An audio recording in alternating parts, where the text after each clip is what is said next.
Okay. What's up, team? Welcome to another inbound led outbound workshop. Today, I'm going to talk about a lot of people want to hear about the LinkedIn game, which is what this is all about. I think it's somewhat unique that I was able to come so fast, so quickly. And I think what some people don't understand is the journey that it took to get there. So that's what um, this week's workshop is going to be all about. I've been at this for 18 months. Um, the first 12 months, it wasn't working at all, and I'm going to describe that. And then there was a period of basically like a week over Labor Day last year where I had this breakthrough, and I'm going to tell you all of this journey, like kind of who I was working with, what I was posting. And there's a lot of QR codes in here if you want to get your phones out and snaps and stuff and like look at the visual examples of what I'm talking about. So let's rock. Let's do this. Here we go. I'm going to share my screen. So okay. So here we go. LinkedIn. I think that there's two competing audience building strategies to LinkedIn. One, you can try to be well known. And Chase Diamond, I know him and love him well. I know him and I love him, and he says it's about himself. He is trying to be well known, meaning he's trying to have a large and untargeted audience. He's posting things like job interviews, he's posting things about copywriting. And his goal is to just have as big of audience as possible and sell them these few things that he sells them, info products, some stuff related to, people growing their own LinkedIn audiences or whatever. So I think that the true power of this platform is being known well, and you can amass a very tight, very targeted audience by not only using LinkedIn as the attention platform, which Chase uses it as the attention platform, and he drives people Like, is that a sync? elsewhere. Sorry, I'm doing a little mute here. And so I think the power of it is you can actually use it to basically make people feel like they are friends with you, which is my goal in all this, like a maximally human experience. So this is an interesting graph, and followers don't really mean as much as they used to be, but I think it's a pretty good proxy for kind of how well I believe that I've understood the game. From September 22 to August of 23, my level of understanding of what this was doing for me was like kind of, to that slope. And then there was a rapid acceleration after Labor Day. So that was an aha moment, and I'll describe it later. You guys know who I am. So this check out this Peter Conforti analysis of my audience. What I think is unbelievable about this being known well versus well known is that 75% of my audience is actually in my ICP. And there's two other really amazing stats about it. Number one, 80% of audience of engagers post to post are unique. So there's only a 20% overlap post to post of people engaging in my content. I think that's unbelievable and super powerful, meaning the reach is far and wide. Is are we somebody's not muted? I don't know what's going on. So the next thing that I think is pretty powerful about this whole thing is like 27% of my audience are CEOs and 18% are people above 1,000 employees. So like, I think it's easy to think that LinkedIn is just, kind of a place for, gurus and people selling info products and training and stuff. But like, if done properly, like this can be the result. So my LinkedIn journey, it definitely started, as many things did in my journey in life, with Jasper.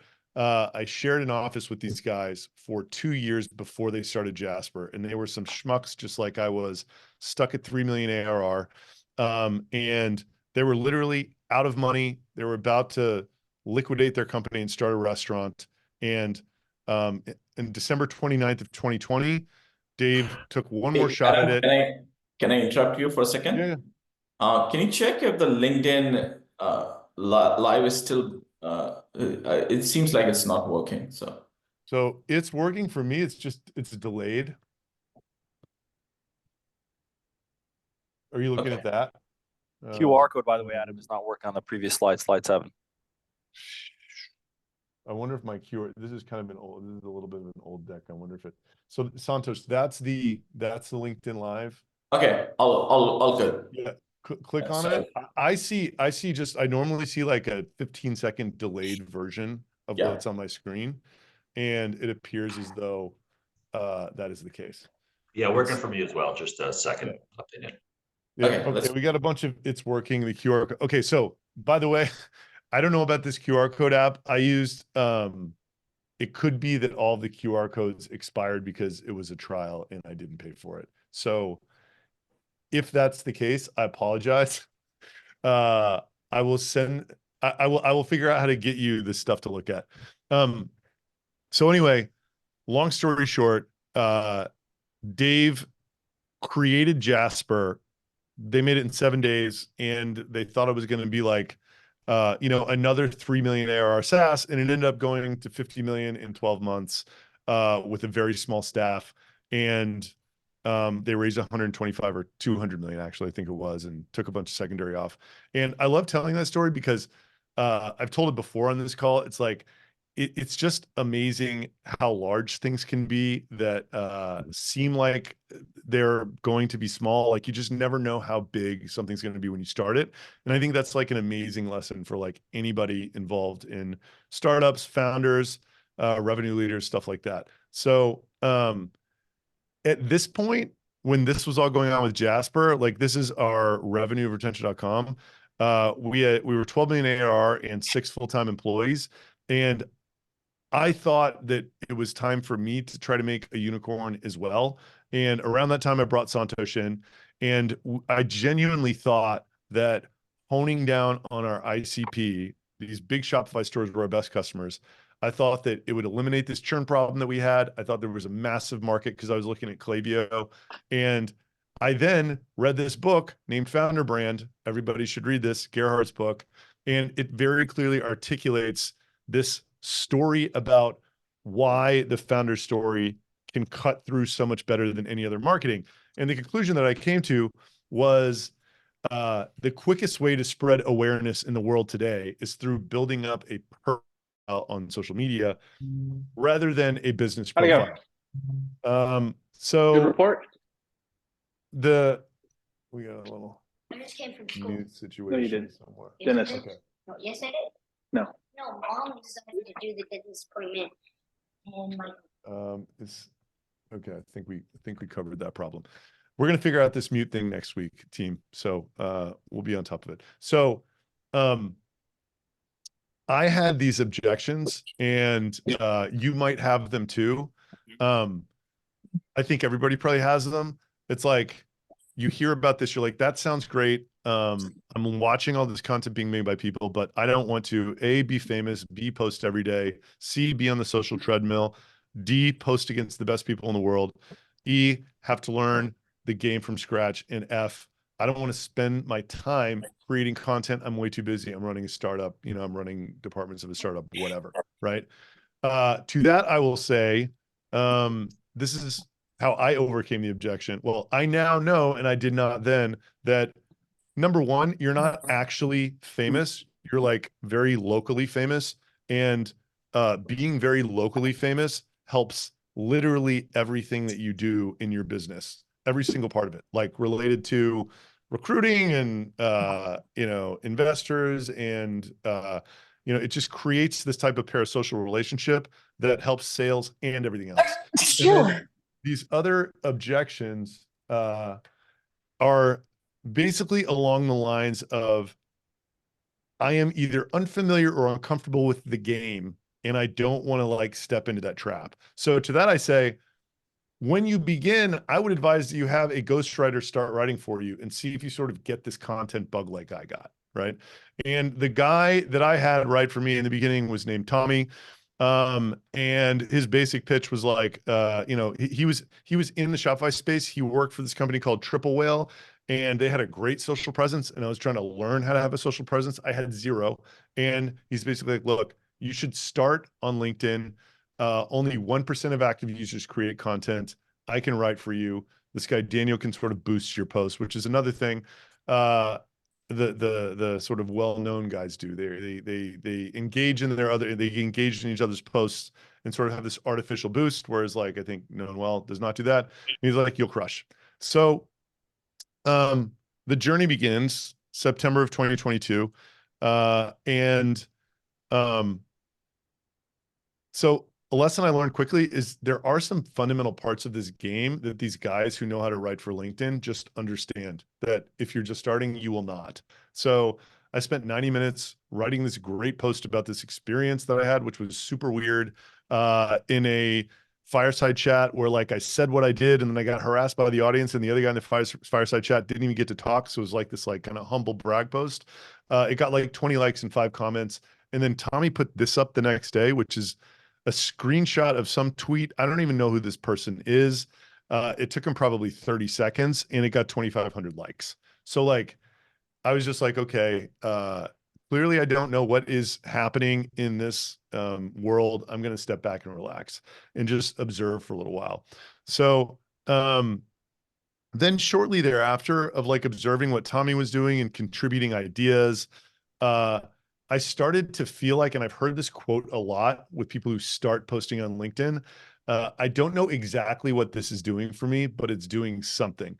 And I think the essence of that, it means that you start to get inbound for stuff that you weren't getting before that isn't necessarily like inbound demos, but it's just like people reaching out to you for stuff that it's just other types of inbound other than deals, like, you know, partnerships or like recruits come and tell you they want to work for you and this stuff starts happening, right? So I kind of got the bug from that. And I wanted to add video because I just like have this belief that video is super powerful, which is kind of another story altogether. But I was basically trying to figure out how to make this work. And if you look at my stuff a year and a half ago, it's a bunch of video that was trying to be very authentic, but it didn't, you know, the engagement is like 100th of what my engagement is now. I didn't know why I was making what I was making. And mind you, we were only selling to Shopify stores at that point. We were not selling to this B2B audience. So I was deeply conflicted about the fact that I was creating a bunch of content for e-commerce stores, yet I was not one. So I tried to resolve it by just talking about like whatever related to my business. And I'm not sure it was the right thing, but it just kept me going. And like, I was just determined to keep banging my head against the wall until I figured it out. I even made a docuseries, which maybe I wouldn't recommend. It's just, I think it's an awesome product. This girl, Christy Ellington, made it and it's amazing. I'm making another season this year. But it doesn't really work for LinkedIn. It's kind of like formatted for Netflix or whatever. So again, internal struggle number 1 at that point was I did not know why I was making what I was making. Internal struggle 2 was I was trying to make content for Shopify store owners and I wasn't a Shopify store owner. And internal struggle number 3 was I felt like every post wasn't the best version of itself. It could be because just my machine wasn't set up properly. So next up, I did a team change in July of 2023. This guy, Alec Paul, who I work with now, he works with a bunch of B2B SaaS CEOs. And I was looking specifically, I saw a webinar that Sam Jacobs and Alec did. And I started looking at Sam's posts and I was like, this stuff just feels like how I would like to feel when I post. So I hit Alec up.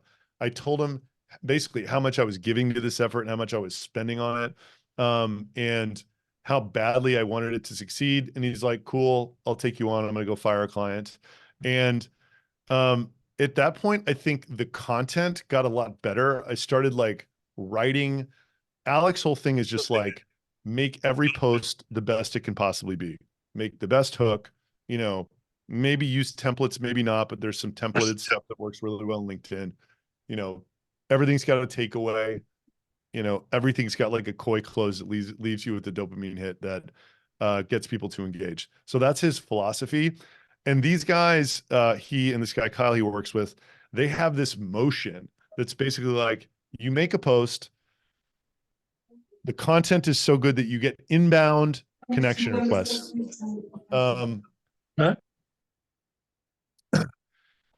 You go through the connection requests and accept the connection requests from your ICP. You basically write them an automated what got your attention message. You wait for 60 days, and then they're getting served your content because you just connected with them and you have a message history. And then you go back 60 days later and casually ask for a demo, and it's got some insanely high accept rate. So that's these guys' motion. And the internal struggle that I had after a couple months was it was all great, but like it wasn't booking demos for us in this e-commerce audience. And there might've been a couple like going into it, Alec was like, I don't know if these guys are on LinkedIn or not that you're going after, but we can certainly try. And then if not, we can focus on Twitter. And Twitter is super hard. The dynamic is very different than LinkedIn in terms of content creators versus content consumers. It's super competitive. And that brings us to basically this point where long story short, Santosh, who's on this call, had yeah, you can have a copy of this presentation, Manuel. So long story short, Santosh, who's on this call, joined us to help us scale this Shopify business, which we both thought was going to be a unicorn. That didn't end up happening. And all the while he had been pushing us to start to create a product for the B2B space, which he comes from. He's like, there's nobody doing person level identity in B2B. It's all, this reverse IP lookup company level website identity stuff. We need to sell it to B2B. If it works for people selling $100 pairs of shoes, it's going to work for people selling $20,000 software. So while this was still something we were contemplating, I went to Alec and I was like, I'm just like so kind of like bummed that this isn't booking a demo. Santosh wants us to create a B2B product. What if I tried writing for B2B? He's like, dude, if you write for B2B, this will crush with like what you're willing to give to it and what you're willing to basically share, right? And I had this huge post about BDR basically in late August of last year. I mean, 3,000 engagements, 700 comments, all super high quality commenters. And the post was basically like, I don't know, a lot of people are struggling with BDR in 2023. And I just came out and said effectively like all the stuff that I've been hearing from founders and venture people. And, the long and short of it is like, does this still work anymore, right? And I had recently shrunk our BDR team and our company sped up when I did it, which is an intriguing idea. And the post crushed. So then this was later that week. I write all of my LinkedIn posts in a batch fashion. I was in Santa Fe on vacation with my friends. I owed Alec 3 posts and we had dinner at 8 o'clock. It was 6 p.m. I was like, guys, I'm going to go write these posts. And I came back out after at like 7:30. I was like, man, I just wrote these 3 LinkedIn posts. And I've been talking to him about the other one because I just couldn't believe how well it did. I was like, man, this LinkedIn is crazy. I was like, okay, I just wrote 3 posts. I think that they're all going to crush. And if they do, then I understand what this LinkedIn thing is all about. And if they do not, then I'm still lost. I have no idea. So the next 3 posts were these 3 posts. I'm sure the QR codes don't actually work, but if you squint, you can see unbelievable engagement, 1.8 million organic impressions from all 3 of them. And this is probably around the time that everybody in this call started like hearing about me. It was Labor Day last year. So my followers jumped from 20 to 40,000 in 1 week after it took a year to get to 20,000. And I then felt that I knew what creating great content on LinkedIn was all about. And by the way, that's 12 months into this thing, right? So the lesson there is that this author to platform to audience fit and making this really work is like a real thing, right? So before I was writing for an e-commerce store, they're not on LinkedIn in the first place. And I'm not one of them. So when I talk about my pain, just, it doesn't just like deeply touch their soul like a SaaS founder when I'm talking about the struggle that I have trying to grow my SaaS company. And I was still trying to figure out what great was. And then afterwards, when I was writing for B2B SaaS revenue leaders, which I was, they also live on LinkedIn. I share the tumultuous parts of my journey, and I know exactly what great looks like. So then we enter this era that we're in right now, which I call the Chris Walker playbook. And, you know, working with Alex, every text post is as good as it could possibly be. The video take that I try to put on there, and like kind of half or 2/3 of them, provides additional and relevant detail. And more importantly, it's a face which humanizes and adds authenticity, which I think is just so important in this world of, Chat GPT, Jarvis type stuff. And I'm trying to do a mix of like work in public stuff, takes on go to market and how that's changing. And the ultimate goal is for people to feel like they know me. And I think that's just really important because I don't think that that's necessarily a goal that other people have when they post on LinkedIn. And it's something that I think is helping us out a lot. This is a killer close that I'm sure a lot of you saw at the end of like a post where I was talking about, I talked to, 40 marketers about demand base and 6 cents in Clearbit. And like, here are the 5 things that I learned or whatever. I'd wrap it up with that. And I mean, we got thousands of people to sign up for waiting list. And like, we did like 300 discovery calls as we were building this product, which is like an incredibly valuable thing. And I'm sure anyone would agree who's started several startups. There's this like lean startup customer discovery mentality where it used to be really hard to connect with this many people while you were building something, but this perfect alignment and perfect megaphone has made it amazing. And Kyle Williams actually does this kind of semi-automated messaging that we do with Alec, and it's even involved in our PLG. For instance, if someone signs up to the product, they're high value, they don't get the script on, 4 days later, my profile will message somebody. And the book rate for a call, if it comes off my profile, for someone else who's not even me, is like the same as if I send my calendar link, which is super interesting because it just means that this is scalable beyond, I mean, what I certainly appreciated in the past. I'm paying a lot for all of this stuff. A lot of it is like stuff that you don't really. So the consultant and inbox manager are the LinkedIn execution. The film studio is because I'm trying to like do a lot of this narrative stuff, and it's not optimized for cost, and I need to work on it, and I know. But the point is, like Chris Walker doesn't spend nearly this much. I'm talking to him tomorrow about what he spends on it, but he's also way more expensive, doesn't need as much coaching as I do. And plus I was at 1 day per week on content when I did this presentation 3 months ago. I literally think it's like half my job now, this like founder brand stuff. But the good news is you can start with Tommy, and if you're trying to just dive in, I would start with a ghostwriter, and it's like not nearly that expensive or intense. And with that, I will turn it over to Mr. Santosh to guide us through some Q&A. Thank you, everybody. Thanks, Adam. So all of you start posting any questions that you may have.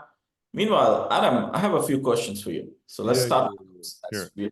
First, I'm going to bring Tommy's LinkedIn to this chat because people are asking for it. Tommy Clark. Okay, ask me. I'm ready. All right. Tell me how this LinkedIn popularity has affected your personal life. My personal life, actual personal life, it has not affected it very much. But there has been, so it has like gotten to the point where certainly at industry events, I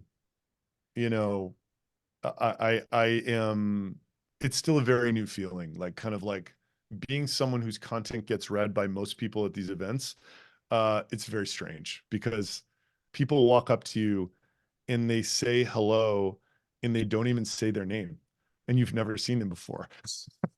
But like, they feel like they know you and they feel like they were talking to you yesterday, which is kind of like the power. I think it's like, you know, Santosh and I talk about this crazy power a lot. And I think we both kind of believe that SaaS products are heading into a world where everything is going to become increasingly commoditized and there's going to be 1,000 people who sell everything. And why is someone going to buy from you in that world? And my answer is, I think that the Kardashians know why or how. And like, I think that Alex Hormozy has an understanding of how, and it's this power of building. I mean, it's just that it's like this new mechanism allows you to be just create a bunch of very close friends at scale in a way that was never possible before, you know? Yeah, excellent. So how relevant is this for like a solopreneur, especially focusing on coaching or consulting type work? Yeah, so like if I look at LinkedIn, most of the biggest people on LinkedIn are doing that type of work. They're doing training, they're doing solopreneur type coaching or whatever. I think the reason why is, hold on.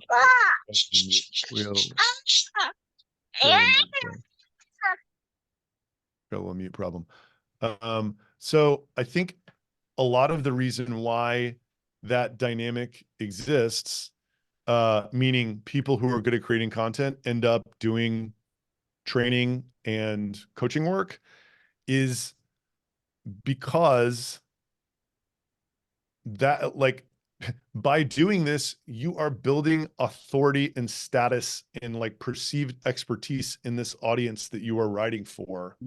And a very easy way to monetize is to sell courses and coaching into it. There's the classic, I like to like sort of joke about the Facebook and Instagram sort of life coach model, where it's like these social media machines, LinkedIn to a lesser extent, but I still think that it is. It's like an envy inducing machine. Instagram definitely is. Facebook definitely is. And like what an envy inducing machine allows someone to do is basically say, look, you know, I'm better than you. And if you give me all of your money, I'll show you the one thing that will make you as good as me. Right. And that's like a really effective pitch. So the answer is, I think right now, most people who are doing this have just sort of fallen into monetizing it through coaching and through courses and stuff like that. I think it's a great way to do that if that's what you do and that's what you want to do. I think there's this even bigger opportunity to create more valuable businesses than that, like, you know, SaaS or whatever, or you know, D2C, like whatever it is, around these personal profiles that build this type of crazy affinity. And by the way, this is like a new belief for me. Like, you know, when I started this 18 months ago, like I never would have guessed that I would be saying these words right now. Like that wasn't really the point. It was just like, I'm going to create awareness for this thing we're selling in Shopify stores, and then I'll just be on to what's next.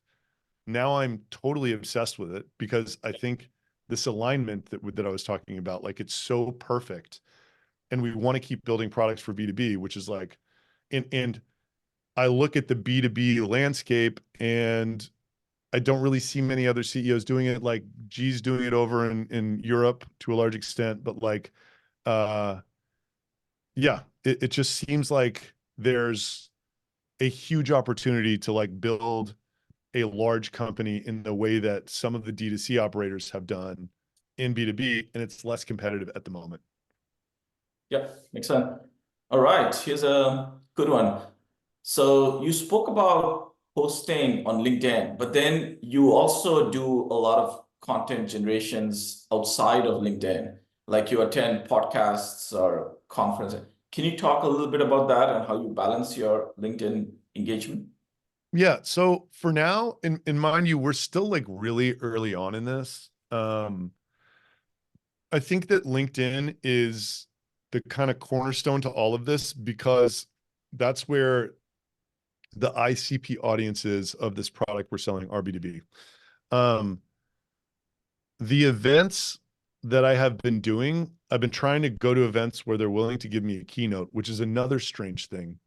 All of a sudden, if you are your ICP and you have the largest audience in the space, like I would have to pay $50,000 in the e-com world to like get this keynote opportunity. No joke. At any of these, I used to pay that to like go there and be on stage with one of my customers. And now they're asking me to like come share my journey or come explain this LinkedIn thing or whatever. So my attitude has been I'm trying to just be everywhere, which is a steady stream of content on LinkedIn. It is, we've added this weekly event.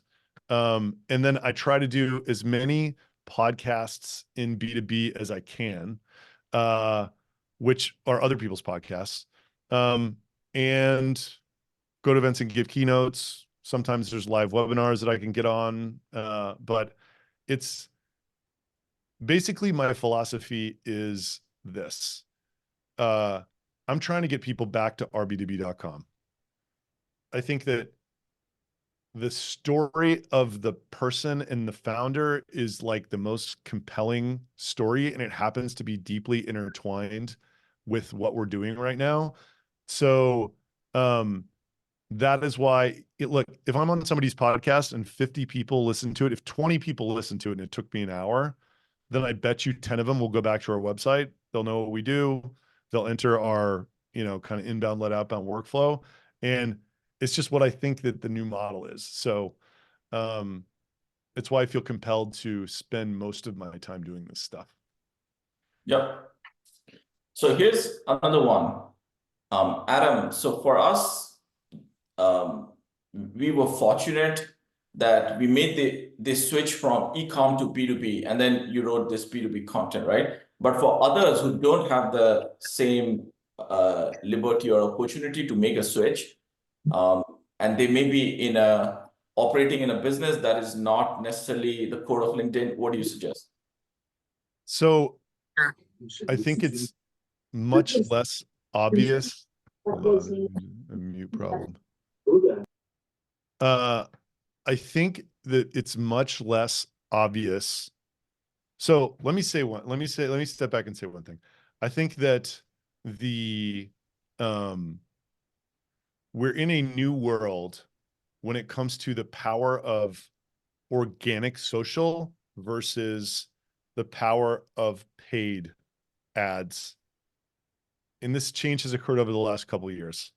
I was reading Gary Vaynerchuk's Day Trading Intention, and on page 4, he says, TikTok showed up and they had the first interest-based algorithm.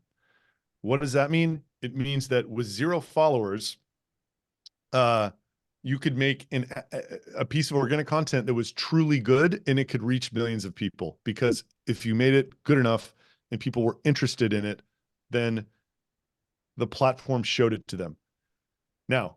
Now the platforms, everybody's maxed out on social times. The platforms are competing against each other for eyeballs, and interest is the best thing to compete on. And that's why YouTube Shorts and Instagram Reels and all this stuff started getting created.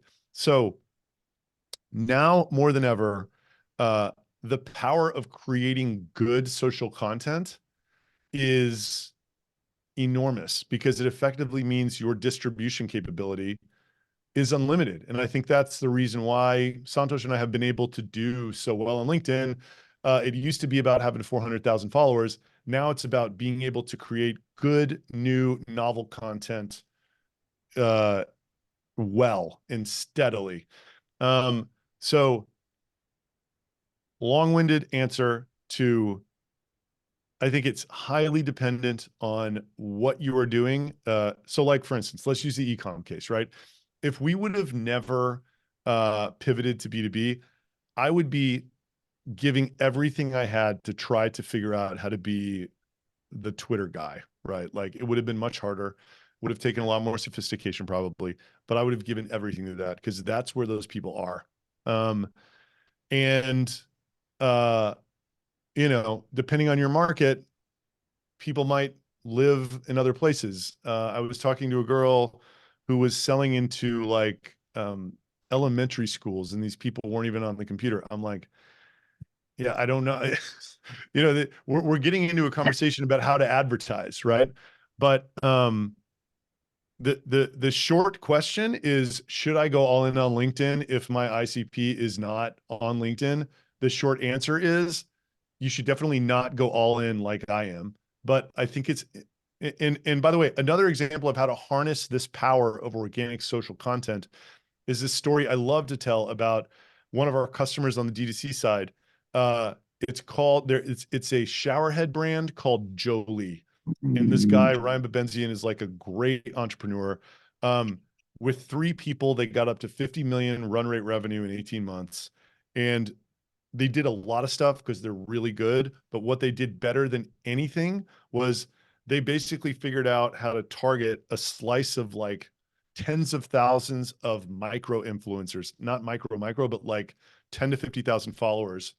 They had a good sales motion with sending people a shower head and very casually asking them to post about it if they like it. And they got 30,000 pieces of UGC created about Jolie last year without paying anything other than the price of the shower head. That is incredible. And that's harnessing this power of organic social that I'm talking about in a way totally different than I'm harnessing it. Ryan Babenzian is not the face of that brand. He's not out there doing TikToks about shower heads. He figured out a way to create an army of people to make organic social content for him. And if the volume is high enough, some of them go viral and there's this crazy effect from them. So, Yeah. So yeah, look, I think we're going to try to do something like that with UGC with B2B. I think we will see a lot of these models work over the next 3 to 4 years in B2B, but like no one's really cracked exactly how to do it yet. But the point is, it doesn't have to be you. But like, I don't know, there's a lot of different ways to capture this organic social thing. Great. Thanks, Adam. Let me go through, there are several more questions, so I'll try to rush through it. How much follow-up or comments you do that is delegated to somebody else or automated? Single word answer, no, but yeah. So my approach, again, this is all like with a this is through the I look at it through the lens of I'm trying to build relationships with these people on LinkedIn, and I'm giving a ton of time to it, and I don't have a ton of time to yeah, long story short, I get a ton of comments on my posts, and I try to comment to almost all of them. Like sometimes on Saturdays I'm out with the family and I can't really do it, but I try to answer in a thoughtful way any comment that people will give me. And it's sort of annoying because some people leave AI generated comments and I can totally tell who they are, and I'm sort of annoyed by the AI generation of them. But I think people are beginning to become conditioned to the fact that if they comment, I will write something meaningful back, and that increases the value of their comment. So that's my approach. If I wasn't getting so many comments, I would probably have a list of 10 people that I tried to like read their post and leave something thoughtful every day, because I mean, I could tell you someone who writes like, it is not, you know, it is nice when someone leaves you a real comment. And some unbelievable things have come out of it. I mean, all this PLG stuff we do is just amazing. Yeah, it takes a lot of time as well. Yeah, by the way, we actually do that. Santosh and I actually are the ones writing back. We don't have our team do that. But we think we have this shared view that this is like forming these relationships with the market is actually the power of this program, or of this platform. That is why we're investing so much in it. It's because we are forming relationships with thousands, maybe tens of thousands of people by doing all this. Yeah. Here's another one. If somebody has C-level or senior folks in their ICP, that supposedly don't visit LinkedIn as much. Is this LinkedIn outreach still interesting, or can RB2B be used in any way to target them? So I think, yeah, if people are not on LinkedIn, it's just LinkedIn if your ICP does not live on LinkedIn, then LinkedIn will just be less effective than selling sales and marketing technology where all of those people do live on LinkedIn. It doesn't mean that it will be worth zero, but it does mean that it's not going to probably not going to do for you what it's doing for us, right? The point is, so how do you plan to target them? So I think that, in fact, I know C-suite people, C-suite SaaS, they're on LinkedIn. Now, as we move into other non-LinkedIn industries, that's a really good question. I don't know. So cold email is getting harder, but I still think it can work a little bit. Yeah, that's a tricky one. Maybe events. Yeah, maybe events. But also, Does cold for calling them, still work? Does cold calling still work in traditional right. industries? I'm not sure. You know, Yeah. part of it could be, we have this freemium product, right? Like the hope and dream of a freemium product is that it sort of expands outside of your ICP on its own, and you can, I don't know, create a referral program that sort of can get some virality spreading for you, and then I don't know, figure it out from there. Yeah. Here's a question on build in public. What are the stories or battles you decide to share versus decide to keep private? So I think that it is things that I probably wouldn't talk about are basically like, are we going to let somebody go?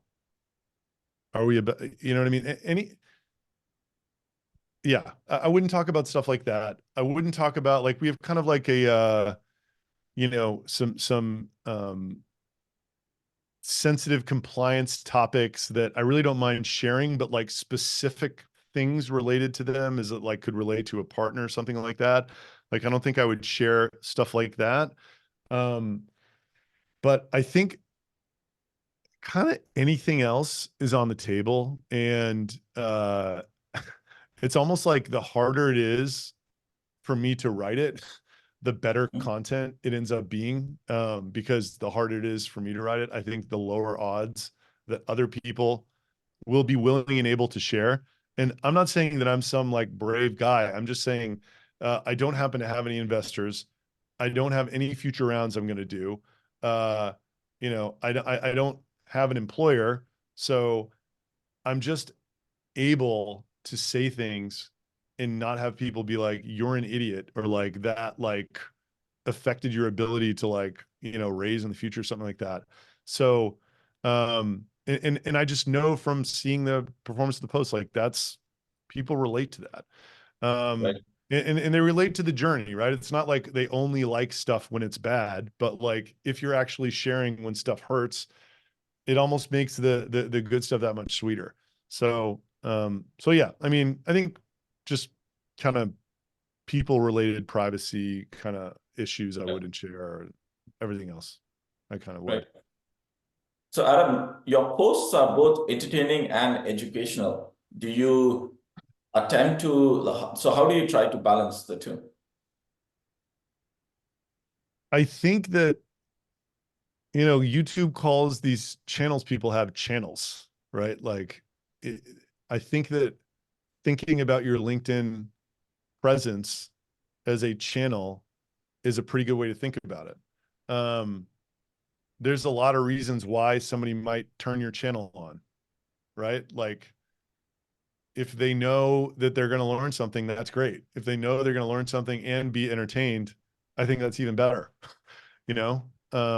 So yeah, I don't have a hard and fast rule for it. I mean, the way that our ideation exists is I talk to Alec for an hour every Monday, and we kind of go over last week's posts, what went well, what didn't what go well, what I've been working on. things that have happened to me, who I spoke to in the last week, and basically come up with like 3 or 4 hooks that I then go right on. And it's not, and so I view that we have 3 audiences we're trying to write for. One is startup founders, kind of like, early stage. The second are salespeople. And the third is marketers who are doing ABM and demand gen. So if we haven't hit one of those 3 audiences in a while, that will get brought up in this conversation. If we have hit those audiences too frequently, that will also get brought up. Like we need to give the predictable revenue model is dead a rest for a few weeks or a month or whatever. Right. So, so yeah, I'm thinking about it more in terms of that than entertaining versus educational, Right, right. Yeah, somebody's asking, does time of day matter? And for those two startup and salespeople, is Twitter preferred over LinkedIn or vice versa? So again, I think it like depends on where your audience is for the second part of that question. LinkedIn for us and B2B selling into revenue leaders is definitely better than Twitter for sure. I think we might at some point, once we've optimized the LinkedIn world for this audience, try to go, kind of expand the aperture and activate other platforms, which we will probably bring in lower quality leads and traffic for the same amount of effort, but it's worth it because the reach is getting much bigger. What was the first part of that question? Does time of day matter? What time Yeah, you post? time of day. So Alec manages the calendar for me, and he thinks posting at 3:30 p.m. for me works the best. I don't have a strong view on it, but that's what he's doing, and he's like a master at this. Right, right. Somebody's asking about what do you think of other people's personal brand, especially in B2B? So I think that just in general, what do I think the landscape is? And also, I guess there's uh, does it compete with the personal brand of others in the company?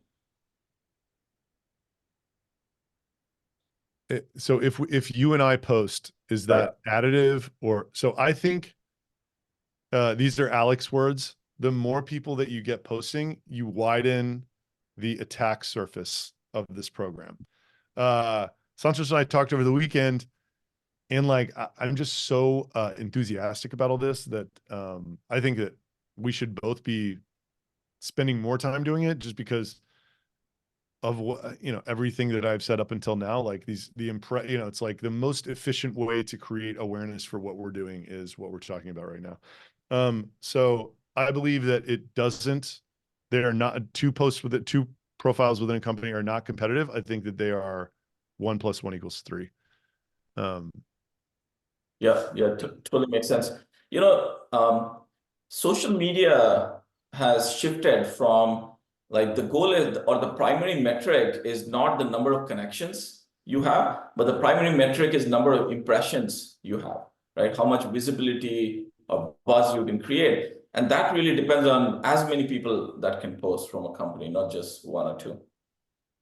I agree. Yeah, it's the change to interest-based algorithms, right? It's like there's the perfect alignment between the platform wanting you to create great content and the great content helping you when you create it.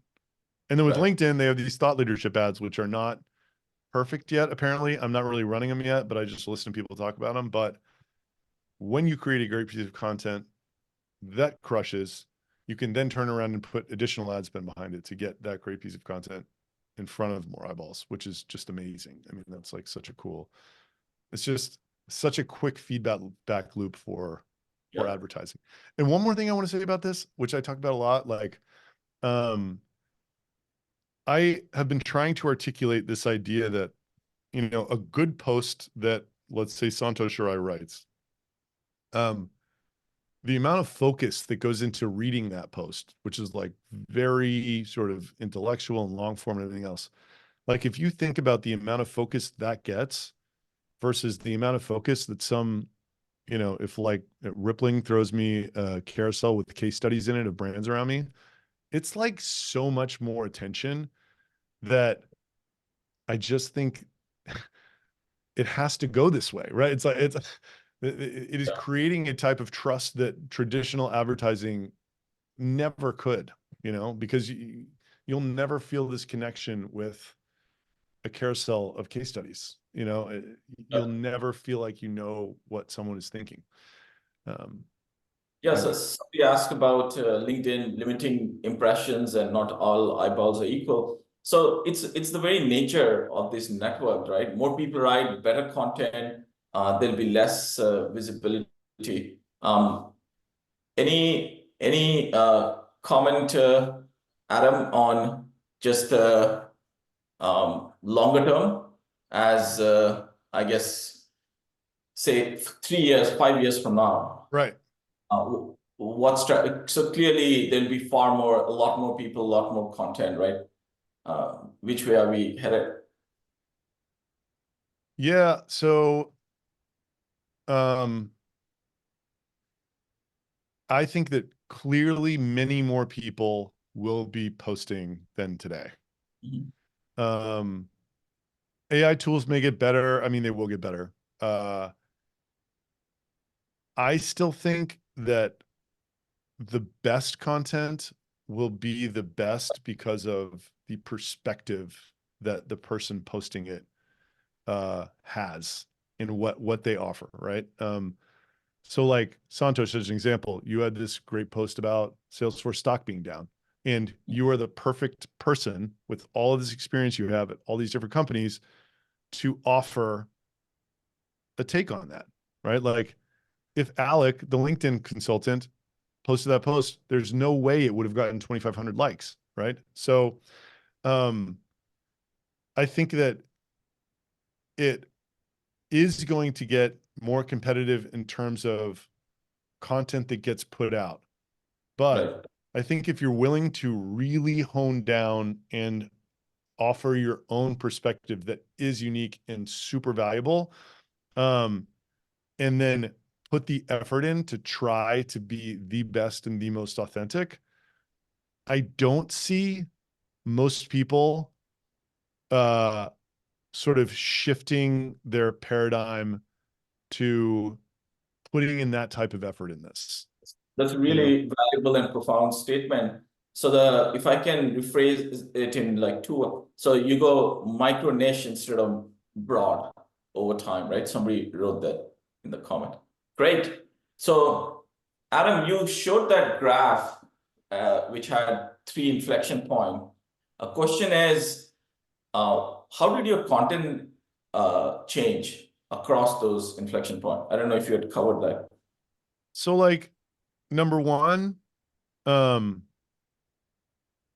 was number one, I started speaking directly at people like me rather than e-com people. So that was number one. Number two, I like got a sense for kind of like what a hot take was, if that makes sense. Like I sort of felt it's like, oh, like I'm saying this stuff about BDR, which everyone else is thinking, but no one is talking about. Right. Like things like just, is this working anymore? Right. You know, who's like, could I get the same amount out of 5 people as 50? Right. Like, so, I started to feel what that felt like to like, kind of like have my hands on like a hot take, you know, which I kind of hadn't felt up to that point. I started using templates a lot more. And there's kind of a template that I really like to use, which if you read a lot of my posts, it's like, I like to use it because it's easy for me to write. It's like, there's a hook and then like, here's my like 5 or 6 reasons why. And like, it's just bullets with some elaboration and then like a takeaway, and then a close. So, yeah, I started using a lot more templates.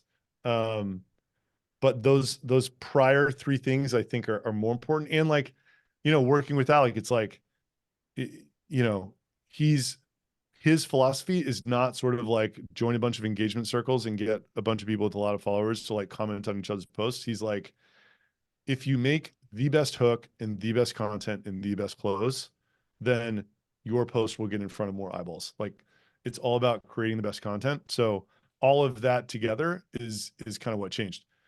But the biggest thing is I went from talking to e-commerce people to talking to people that were just like me about this Right. pain that I had just gone through, this immense transformational, VP sales quit, downsized BDR or whatever. It's like things that had been happening to people that literally no one else is speaking about, Nice, nice. Thanks. So Adam, if somebody is earlier in the career or feels like they don't have a lot to share on LinkedIn, what is your recommendation on if they still want to follow some of these strategies? So like, to reemphasize, I had no idea what I was doing for 12 months. No clue. I mean, I like to try to take you back to like a year ago when I was making these daily videos, like I would try to, somebody sent me some YouTube video that was like, make a video that's 3 minutes long by doing a hook, a story, 3 lessons, and a soft CTA. So like I would try to kind of write the hooks down throughout the week. Then I would write the content and stories and I'd record them all at once.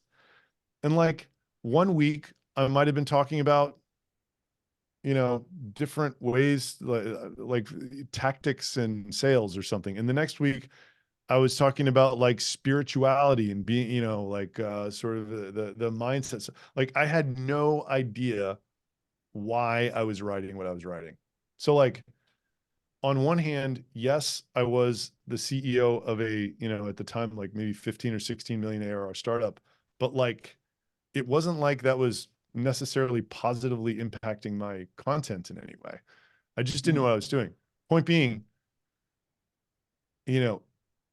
if you are feeling compelled to start going on this journey, there is no other way than to just start consuming a lot of other people's content, trying to understand why it's working. I think it's a super important part. And just posting, right? Like just post every day. Expect it to not do anything for you, but be working on this skill. That is what I would do. And then eventually, over time, you will develop what Devin Reed calls content market fit, which was the graphic of this. And you will know who you are writing for and why you were writing what you're writing, and more or less, if something is going to do well or not, or whatever. So Excellent. Do we have long time for answer. a question or? Yeah, do one more. All right, we can be quick. This is actually a really good one. So what role does trust play in the engagement you do online and people downloading or buying our B2B licenses? I mean, I think it was literally everything. Like no one would know about RB2B if it wasn't for LinkedIn. And look, it's a somewhat gray area product. Like data is an untrustworthy space. Like that's part of the reason why, I think this stuff is so amazing for us in particular, right? Like it's this automated trust building machine that then allows you to funnel people through to whatever's on the other side, right? It has been everything for this new company. Like we would be nowhere without it. We would be cold emailing people who didn't pick it up and didn't pick up the cold email and, wondering why it wasn't working because the product's good, right? Like, Yeah, we'll I don't stop with know what that. else to say.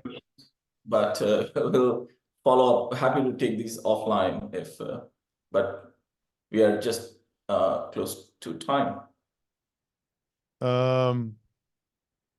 Cool. Well, thank you, everybody. I'm happy to answer any additional questions that you have. Just email me, adam@retention.com. Santosh is as well. And what are we talking about next week, Santosh? Well, next week we'll talk about mindset to be successful, to dominate.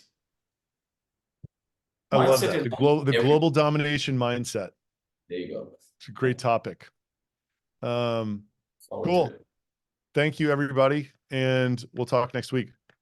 Cheers. Bye.